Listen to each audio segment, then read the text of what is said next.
L'unique. Oui, j'ai la main. D'accord. L'unique, ça va? Ça va. Mais qu'est-ce que tu es intimidé par la papouasie? Vous groupez si moyen pour l'autre de parler, l'autre de parler, je ne comprends pas. Non, t'inquiète pas, on est content de te voir, ça faisait un bout. Alors, moi aussi. On a appris qu'il y a un problème avec ton père. Est-ce que le problème est réglé? Tu as appris.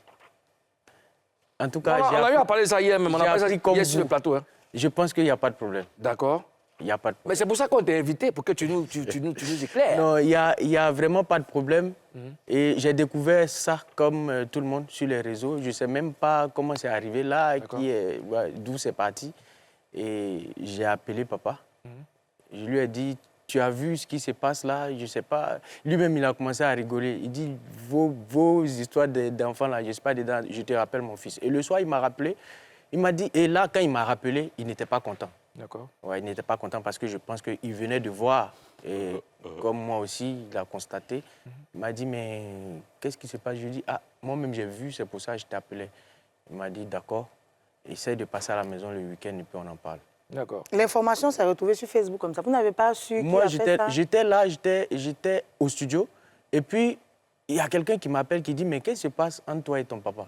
Il dit, mais il n'y a rien, je suis au studio. Il dit, mais... Et il me balance l'information. Donc, je vois l'information, j'appelle le vieux, il ne décroche pas. Bon, comme d'habitude, hein, quand je l'appelle qu'il est occupé, il ne décroche pas, mais moi, je me dis, il n'y a pas de souci. Donc, après, j'insiste, et plus tard, j'appelle encore, il me décroche, et il commence à rigoler. Je pense qu'on lui avait parlé de ça, mais il n'avait pas encore vu le contenu. Donc, il rigolait, il dit, ah, vos histoires là, bon, on s'appelle le soir. Et le soir, il m'appelle, là, il est tout fâché, mais qui fait des choses comme ça? Je dis, bon, moi, je ne sais pas. Alors, d'accord.